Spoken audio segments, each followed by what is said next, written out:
ইতিমধ্যেই পট পরিবর্তনের সুযোগ নিয়ে জাতীয় সঙ্গীত এবং জাতীয় পতাকা পরিবর্তনের মতো ঔদ্ধত্যপূর্ণ বক্তব্য দেখাচ্ছে।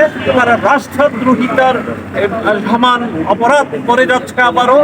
এই জন্যেই আমরা প্রতিবাদ জানাতে এই সমাবেশেই আমরা সামিল হয়েছি। এখন জায়গাতে কি বলবেন যে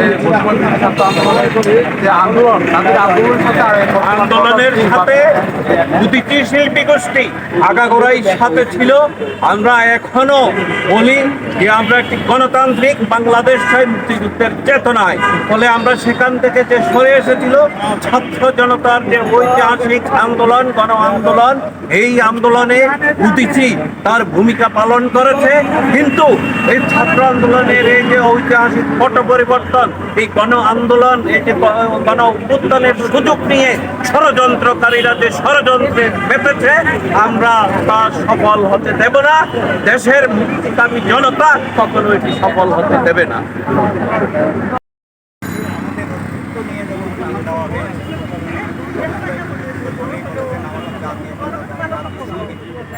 এই জাতীয় সঙ্গীত শুনেই আমাদের মুক্তিযোদ্ধারা অনুপ্রাণিত হয়েছেন এবং যুদ্ধ করেছেন। এই জাতীয় সঙ্গীতের মধ্যেই আমাদের মাটি, আমাদের প্রকৃতি সব কিছুর একটা নির্যাস পাওয়া যায়। আমরা দেশকে যদি মা হিসাবে কল্পনা করি তাহলে সেই নির্যাস থেকে আমাদেরকে শিক্ষা ফেলার জন্য কতগুলো ষড়যন্ত্রকারী এখন মেতে উঠেছে।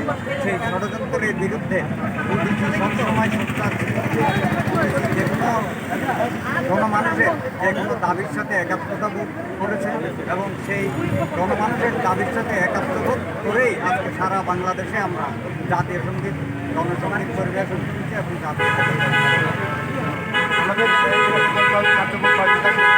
এরকম কার্যক্রম আমরা সময়ে সময়ে নেব। এটা আমাদের কেন্দ্র থেকে যেভাবে ঘোষণা করা হবে সেইভাবে আমরা কর্মসূচি চালিয়ে যাব। দেখা গেছে যে এই সরকার পতনের পরে আমাদের আবার কিছু মহল যে বাংলাদেশের জাতীয় পতাকা এবং জাতীয় সঙ্গীত নিয়ে তারা যে পরিবর্তনের আওয়াজ তুলেছে, সেটার আমরা প্রতিবাদী আজকে আমাদের সারা দেশে আমরা একসঙ্গে একই সাথে একই সময়ে সকাল 10টায় আমরা রাজপথে নেমেছি যে এইটার প্রতিবাদে আমরা কোনোভাবেই আমাদের জাতীয় পতাকায় পরিবর্তন এই দেশের সাধারণ মানুষ এবং তারা মেনে নেবে। কারণ আমরা লাখো শহীদের রক্তের বিনিময়ে আজকে আমাদের এই জাতীয় পতাকা এবং জাতীয় সঙ্গীত পেয়েছি, সেটা কোনোভাবেই আমরা বেহাত হতে দেব।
নদীর